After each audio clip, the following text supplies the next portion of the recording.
night, the city of Lagos went agog as all routes. Be the first to know. From the north, south, east, west, and around Africa, we break the news.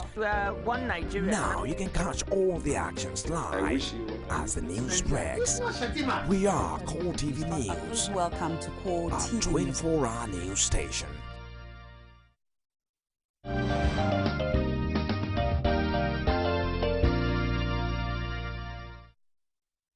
Hello there and welcome to Core Digest. I am Martins Dixon.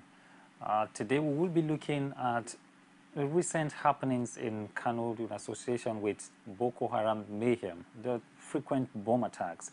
Kano has witnessed bomb attacks frequently of recent, and that is what we'll be looking at today. Kano at this time. And I have here in the studio our guest, the political analyst, Sam Desi Olisa. You're welcome to the program. Thank you. Now, quickly, because of the limited time that we have, Kano again is in the news with relation to bomb attacks. Now, why do you think Kano is such a volatile place when it comes to uprisings and bomb attacks like this? So easily you find frequency in the number of attacks in Kano. Yes, Kano is a major commercial center in the north, particularly the north central. You know, the bomb attacks have been going on in Maiduguri, that is in Bruno, Yobe, and partly Adamawa. But you remember too that terrorists don't stay in one place; they move around. And this is not the first attack. Kano is being attacked. The most recent was yesterday, when the Catholic Church, you know, the attackers threw bomb. And the police has admitted that there were 5 dead and another 15 injured. So it is not unexpected because, you see, these people are operating in the north. They operate, don't forget to Kaduna. Don't forget, you know, the north central. Yeah. They also operate there. So their mission is to spread their tentacles as fast as possible to create an impression that they are winning the war. And of course, I think by doing this, they're having an upper hand. So it is not unexpected. So that they are in Kano again. Now, just a few days back, the bus station was attacked, where a cat pusher was able to successfully take a bomb concealed in a tabletop fridge into the bus station and then got it exploded. Yes, the terrorists will use every strategy. They do everything. Don't forget too that there was also an attack at the gate of the Northwest University. Yeah. Except that people are now being conscious. Every organization, they are trying to train their security, the security men about terrorism, how to foil attacks. If not for the fact that the gatemen, they were apprehensive. The woman that came to the gate pretended to give the gateman salah food. And the aggressiveness of the woman, the way she was approaching them. So the gateman suspected her to be a suicide bomber. So they took to their heels, and the bomb went off, and she killed herself. So using a cat pusher is, I mean, it's not unexpected. So that is why I think as at now, everybody should be aware. I mean, the government should create awareness of strategies and techniques of the attacks of the insurgents and the suicide bombers, so that people will begin to take apprehensive measures to avoid as much as possible or denotate them. So it is not unexpected. All right. Before we go into those consciousness of security to be able to mitigate some of these attacks, now let's look at this incident. A 15-year-old lady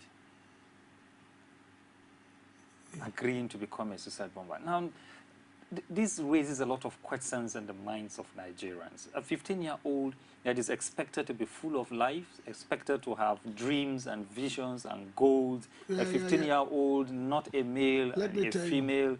And let me tell you, you see, that is the angle of the religion into all these things that are happening.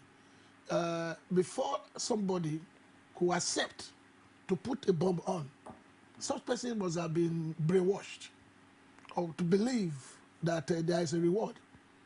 Such person must have been brainwashed to believe that what he or she is doing is an act of God. So that is why the war is very difficult to fight. That is why the religious leaders have to be involved. And I think gradually they are being involved, and they are, you know, they are saying it in their preaching, telling their followers that when you kill, you don't go to heaven. And those religious leaders that are speaking it, the Boko Haram people are also targeting them to put them off.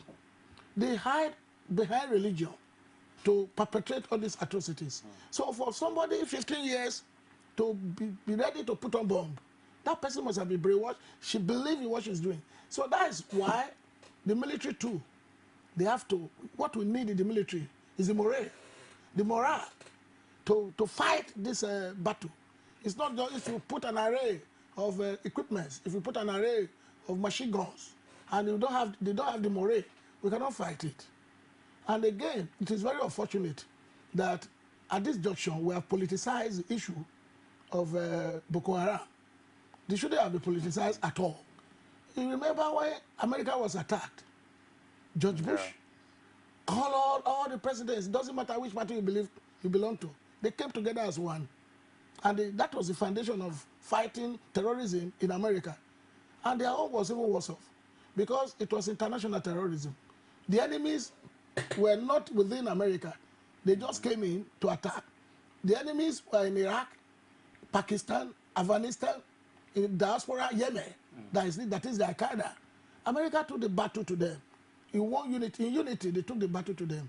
Now, talking about taking the battle to them. Now we have a situation where females are involved in suicide bombing. How does the military apparatus take the battle to these Boko Haram? Yes. Remember, we say there are people we don't know. You can't really say this is who. You see, this is not a conventional war, like I've been saying. And this is not the first time. Those that got experience in it. The suicide bombing has always been there internationally. But one thing that baffles me, if somebody have told me about 5 years ago that this thing will be happening in Nigeria, I would dispute it because we love life. However, based on the economic hardship most people are going through, then apart from the economic hardship, the religious brainwash, these people are, being, exposed to, and the international spread. Because I believe too that before this thing can begin to happen, there are international connections, there are financiers, those that are funding them. Because before you allow yourself to be bombed, to be killed, there must be some monetary reward for your relatives, which will run into millions. And apart from the religious brainwashing. So it's a very difficult war. So that's why when our president said it's a temporary phenomenon, no, I thought maybe he had a magic wand that I wanted to use. You see, when the major way of approaching this is from multidimensional angles, from economic angle, then from a military angle, then from political angle. But above all must be united. Because if you are not united, if the PDP is accusing the APC and vice versa, the enemy will use that opportunity to continue to perpetrate the atrocity. Now let's look at Kano itself. Even in Kano, most of the bomb attacks are in Sabon Gari area. Now, why will the Boko Haram or the terrorists choose to just major most of the attacks in the Sabon Gari area, looking at the fact that most of the residents there are people who are not from the north? Yes, it has not before. When we have religious riots, the main sector of the riots was Sabon Gari, because is strangers, according to them. How can you be a stranger in your country?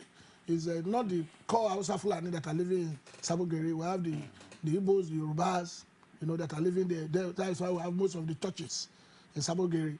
So, because of the religious connotation of this suicide bombing, they believe that if you are not a core Muslim, even the Muslim themselves, they differentiate. The attackers, They even see some other Muslims as infidel. So they see people living in Sabon Gari as infidel. So they seize that opportunity. The intention of the terrorists is to cause confusion. To cause confusion, to cause to discomfit the nation. So that people will believe that when there is no peace, then they want to host the religious by force. Yes, let's just look at the statement of the president when he was reacting to the twin attacks in Kaduna targeted at Buhari and Sheikh Dahiru Bauchi. Yes. Now, when he said these attacks will have thrown Nigeria into turmoil, Tunde Bakari also made a statement saying it will have caused reprisals across the country because people will not have the time to think about these things. Could that be the same strategy adopted in Kano by attacking Sabon Gari frequently? You see, to be able to cause an uprising. What is there is that what is the strategy of terrorists? To kill and to destroy, to cause confusion.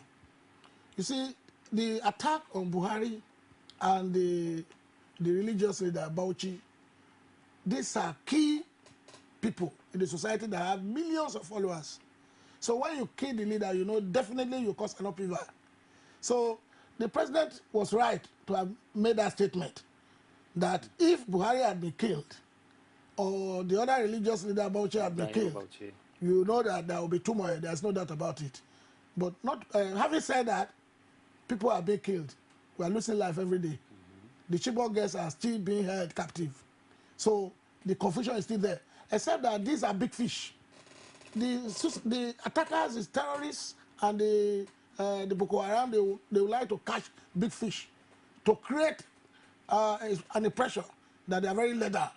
Like right now, as we are talking in Cameroon, they have abducted the wife of the deputy prime minister. It's a big fish to them. So they want to create an impression where they create fear. And when there is fear, there will be confusion. People will begin to say, how can we fight them? But there are ways you fight insurgency. It's not conventional. Those are the ways. Since we have countries that are experienced, they have experience in this, notably United States, and they have offered to help us. I think we should cooperate with them. We should put behind us our political differences. Otherwise, we will not be able to fight this war. And again, another thing is that some other people can hide under this terrorism, under this Boko Haram, and begin to, you know, the election is coming, and begin to unleash mayhem. So only God knows. So I welcome the statement of the president, but let him also know that he's the chief security officer of this country, and no stone should be left unturned. I believe he's working hard. He should work harder so that the spate of bombing in the country will reduce. Particularly this Boko Haram issue. It should be taken very seriously. We should not fight it with kids' glove. It should mobilize all leaders. The other day when I saw the National Council of State that met, well, Obasanjo, the rest of them, it gave us a ray of hope that people are coming together. But they should do more. They should not accuse each political party. They should not overheat the politics at this time. Now we have security problem. Now we are having the issue of impeaching governors, overheating the politics. We are having the issue of health. It will come to a situation where the whole problem will overwhelm this country. We don't want that. All right, let's retract a little bit to Kano. Now, one of the attacks that was intended was foiled. That is the car bomb that was placed right at the main Eid ground in Kano, and the police got an alert and they were able to defuse that bomb and to avoid that attack. What's your take on that? Of course, this is not the first time the police are foiling attacks in Kano. And I think if that trend continues, it is good for this country. Imagine if that bomb has went off during the faithful prayers. Imagine what would have happened. That's why sometimes people don't look at it from my perspective. I believe Boko Haram is a strict terrorist group hiding behind religion. Imagine that if that bomb had went off. So they attack mosques, they attack churches, but some people don't believe it. Terrorism in any form is wrong. It's criminal. It should be condemned. It should be fought to stand still. That's my opinion. So this is not the first time police have foiled attempts in Kano. So that means the people also have to be involved, because if the people are not careful and they give police information, forehand information, that attack, that bomb will have not been denotated, and the attack will have taken place. Okay. It will be very bad for the country. Now, a few weeks ago, a very young lad, also in Kano, alerted the police about another car bomb parked close to a mosque, and that attack was also foiled.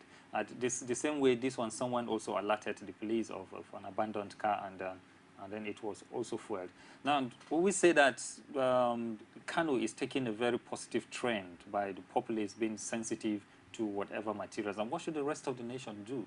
I think you will not be far from being correct if you say Kano, the populace, because these attackers, they live within the society. They have confidence. So there is no way somebody want to wear a bomb and somebody else will not hear about it.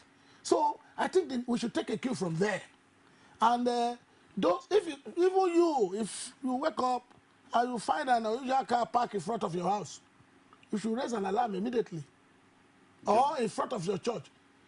Because Nigerians will believe so much in God, and we put all our problems on God.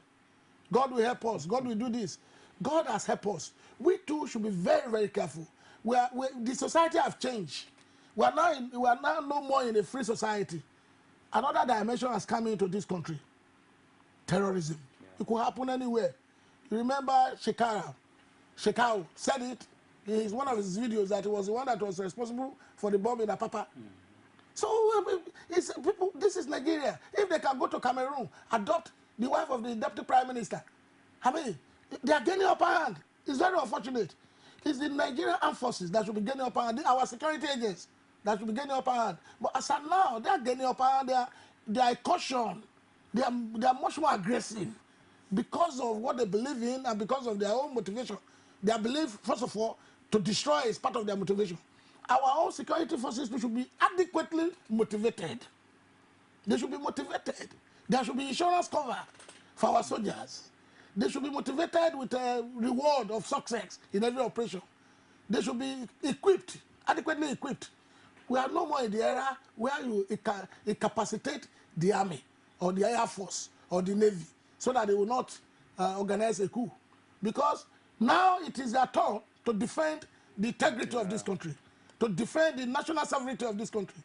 How on earth can Boko Haram be hoisting their flag in the section of the country that they have annexed it, that it is their territory, where we have our own armed forces?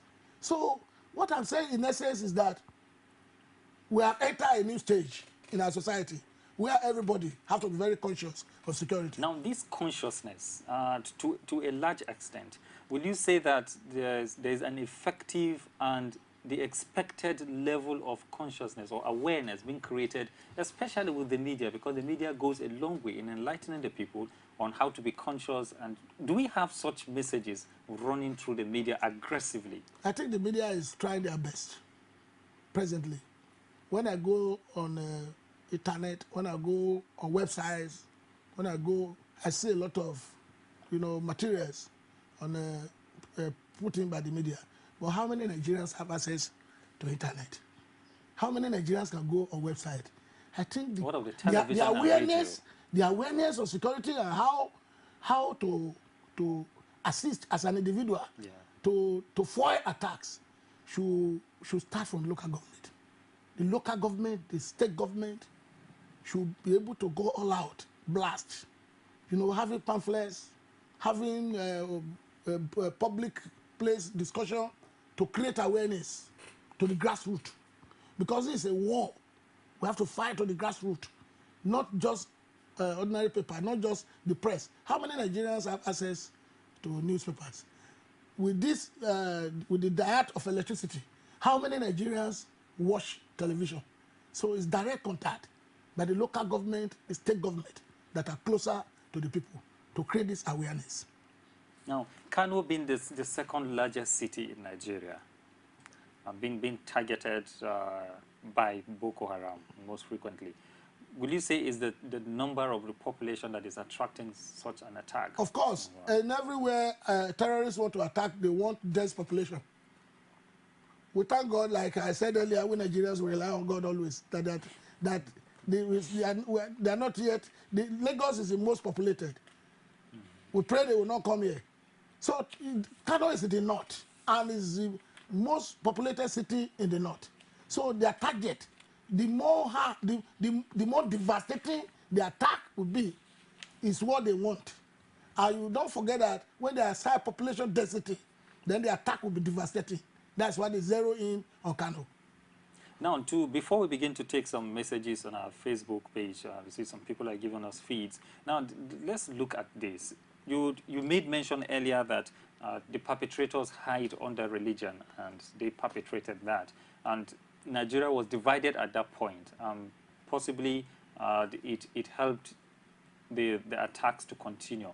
Will you say the insensitivity to notice that is partly the reason why the Boko Haram has succeeded in Nigeria? You see, in Nigeria, religiously, we are divided. Politically, too, we are very volatile. So if these two areas, if we don't realize, the earlier we realize that a terrorist is a terrorist, and when there is an attack in a crowd, the attack will not select Christians to die or Muslims to die. Anybody in that crowd, it doesn't matter the religion you belong to. The attack will not select PDP members to die or APC members to live. The earlier we realize that the attack of the terrorists are against all, the better. So that we unite, both religiously and politically, to fight it. Like I've said something in this station before, that an attack against one Nigeria is an attack against all. So the earlier we realize this, the better for us. Now let's look at this. Muhammadu Buhari has made a statement, and then some few also officials of the government made a statement that relates to this. People should avoid populated areas, going into populated areas. How do I avoid going into the market, or how do I avoid going into a bus station or a motor park? To be able to live in a society where there's terrorism. When America, remember in 9/11, when they attacked the Twin Towers, the first thing we saw on TV is America at war. That they declared this, clearly it is war. So the first thing they did was started the propaganda, serious propaganda, that people should not be crowded, should avoid crowd. I think that is the first one, because the objective of the terrorists is to hit as much as possible, as many as possible people to die. Because that is how they can be devastating. So when, like you say, how do you avoid crowd? Well, totally, there are avoidable crowd, there are unavoidable. Like when you enter bus, you can't trek. So you are already there. But when you go to a party that is avoidable, and the party is thrown, big party, open party, avoidable. Or when you are discussing with friends and you crowded outside, that is avoidable. Recently, there was an attack on Gaza Strip. I watched the footage, the TV footage. There were 3 men. They were in the front of their house. They were discussing, and Israel attacked them. If they were inside, they would not be attacked. So I'm not saying that some of the missiles did not hit buildings, but those for 3 men, they got their CCTV, Israel got the CCTV picture and attacked them directly. So the first thing in a situation like this, in a society like this, is to avoid crowd. But there are unavoidable crowd. Imagine, like the markets? The markets. Imagine the Tombela Bridge in the morning, the array of cars, and in the evening when we are coming back. These are unavoidable. And this is where efforts should be made to foil attacks of such places. And that is why you now see during this Idefitri festival, you can see the high degree of security. A lot of security men are out there. The federal government said they've doled out 50,000 men. Ogun State government 4,000 policemen, you know, to protect people. So the ones that are avoidable, avoid it. The ones that are not avoidable, the security agencies should be able to take preemptive actions. Okay, let's look at our Facebook page and see some of the messages that we have. This is Bankole Fijabi from Ado Ekiti. It says, yesterday's Kano bomb blast is a bad omen for our great country. The northern elders must come together and find a lasting solution to this problem. I don't know why innocent souls will be wasting always because of a group of heartless souls called Boko Haram. We need a solution by any means, either by dialogue or by force. These crazy things must stop now. May God help us with a lasting solution. And he underscored one point that has been very contentious in Nigeria, that is dialogue. Yes. Dialogue is good, but do you dialogue with faceless element? What is their request? The first thing you do is to, for every attack you attack, fire for fire. Then by the time you gain upper hand, you cannot be talking of dialogue. Let me tell you. Okay. Look at when America was attacked. After all the presidents met, and they had a sort of a secret retreat, George Bush came out and made a statement with all the presidents, irrespective of whether you are a Democrat or whether a Republic, everybody stood by him because he called for the meeting. He needed their support. The first statement is that Al-Qaeda were coming after you. Wherever you are, even in the mountain, we sniff you out. And that's why they went to Iraq, they went to Afghanistan, they went to Pakistan. In Pakistan, there was no direct combat. They used a diplomatic approach. In Baghdad, there was fire.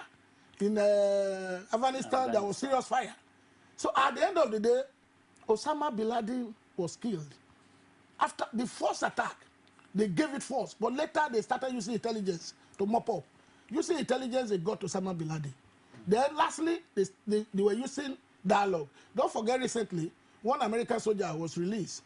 They exchanged 4 prisoners of Al-Qaeda. Yeah. So we're not saying you should not use dialogue, but first of all, you approach the issue force by force. Because if you don't use force by force and you want to dialogue, in the dialogue, they will get up, they will even tell you that they want that religion, what they want to be imposed. Okay, let's take a look at the message from Kano. This is Sadiq Taufik, the area where we're discussing actually. He says, I saw the incident live yesterday in Kano. It was very pathetic. Why are the innocent ones being killed and no one is talking? It was just an attack on Buhari convoy in Kaduna. Everyone is going to greet him. Do you know thousands of souls that are dead due to Boko Haram insurgency? Yes, like we said it. If you read the Animal Farm, say all animals are equal, but some are more equal than others. Buhari is a political figure, a former head of state, and a political leader. So he has followers. Then the other man, Sheikh Dairu Bauchi. Exactly, he's a religious leader. So he has many followers. It's as if, look, it's bad for any soul to be lost. Don't forget in the convoy that they attempted to kill Buhari, many people died. But when there is there's a saying that when 2 elephants meet, is the grass that suffer. Definitely, souls will be lost in this type of battle. But we have to step up, our own effort against insurgency. So when we step up the effort against insurgency through force, through whatever means, the government will play, and the society, you and I too. As I'm talking to you, sometimes in front of my house, if I see a car that's parked there, I move there quickly to challenge the people. Why are you parking this car here? So everybody must be involved. But those that has the power, the force, the military, they have more responsibility than you and I. Now, when talking in a society where we don't have designated car parks, and people just move for any available space and then put their vehicles. Now, even in market situations, we don't have designated car parks. Now, isn't this a very big challenge? Well, it's a challenge, and we will begin to react to that challenge. We begin to respond accordingly. In Abuja, the way Abuja City was planned, there are designated car parks. in Lagos, you cannot go to anywhere in Lagos Island and say you want to park anywhere. There are designated car parks. It's because most of the satellite towns and other rural areas in Lagos will just build house anyhow. So this is a challenge for us now. All right, let's look at a message from Jumoke Akinshola in Lagos. It says, Kano bomb blast yesterday is a disaster to this nation. Let our leaders wake up to the call and stop killing the innocent ones. Any bomb blast anywhere in this nation is an embarrassment. Not only Kano, anywhere. Even in the rural area, any bomb blast. But why we are so particular that of Kano is because of the population density. Yeah, and the frequency. And the frequency. So, and I think we said it all, that there are ways to approach fighting terrorism, multidimensional. The first thing there is we have to be united against it. We don't need to politicize it. You have no option. No politics in it. You have to be united. As long as you politicize it, you cannot win the battle. Now, how do we tackle this issue? Do you find out that in the recent past, now most political parties, especially the major political parties, the PDP and the APC, yes, keep saying you are responsible, you carried out this attack. The other party will say you perpetrated this attack. Now, do they have facts to that? Why are they not being investigated for making such public statements? If I say you took 5 naira, I should be able to give exactly the evidence how I will be able to convince people that you took it. I think that accusation has always been part of Nigerian political system. But should it be taken lightly? Wait a minute. Now, they are used to it. You accuse, you counter-accuse. When the APC accused the PDP that they motivated the attempt to kill Buhari, the PDP said, APC, you should look within your rank and file. It's like a child's play. You see, on political level, people can make any statement, but the intelligence should go into action. That is behind the scene. The intelligence, those that are in charge of intelligence in this country, they should go behind the screen to unravel. We cannot win this war if you don't find the financiers, those that are funding them. Because the Boko Haram people are using sophisticated weapons.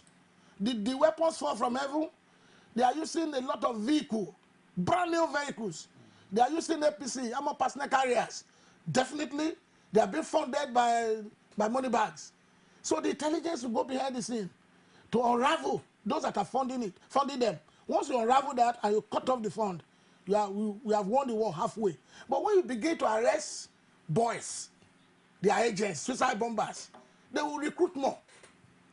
So this political statement is just a normal political statement they make in the open. But behind it, every film, where what is known that behind the scene, the intelligence will go into action. The president should order the intelligence unit to go into action to find out their financiers, and whosoever behind it should be brought to book. So you remember, the Al-Qaeda war would have been fought and won by America. Before attack on America, there were secret accounts. But immediately after the attack, America put all accounts, including Swiss accounts, open. And they investigated all those that have the account. They were able to pinpoint those that are financing Al-Qaeda. And they cut off the funds. It affected Al-Qaeda. But I think, again now, you can see this Boko Haram, the level at which they are operating. It's high-level funding. Whether Nigerians or foreign fund, unravel it, find out, cut it off. That is step one. All right, let's look at this message from Sokoto, from Usman Dantini. It says, the solution to this problem is to do what happened in Ghana, where all who are involved in stopping the progress of the nation were killed. Now is the time. Now, what an aggressive one from Dantini. That is his own opinion. Everybody has a way of expressing his opinion. Yeah. But I would not support mass killing. But what I've just said is to find out those who are behind it, get them out. And not enabling law. Even if it is involved execution, do it. Let there be an enabling law. So that is what I'm saying. So if those that are involved are cut off, they got them, you see that we win this war. All right. It seems we have to go now because our time is up. There's much to talk about, and we'll be able to have time again to discuss these issues of Boko Haram and the threat to life that is posing to innocent Nigerians who go around carrying out their daily activities. Thank you so much again, Sam Daisy, Lisa, for having the time to come be with us on Core Digest. Thank you. Viewers, that's all we can take on the program Core Digest. We'll be taking a break, and News on the Hour will come up at exactly 10. Thank you for being with us. Core TV News presents a platform with presence in over 30 states of the Federation. Be sure to be had. For live coverage of events, we have the capacity to deliver from anywhere in Nigeria and beyond. Contact us now on 0803-471-8550 or 0803-724-9733, 014-533-407. A 24-hour news station.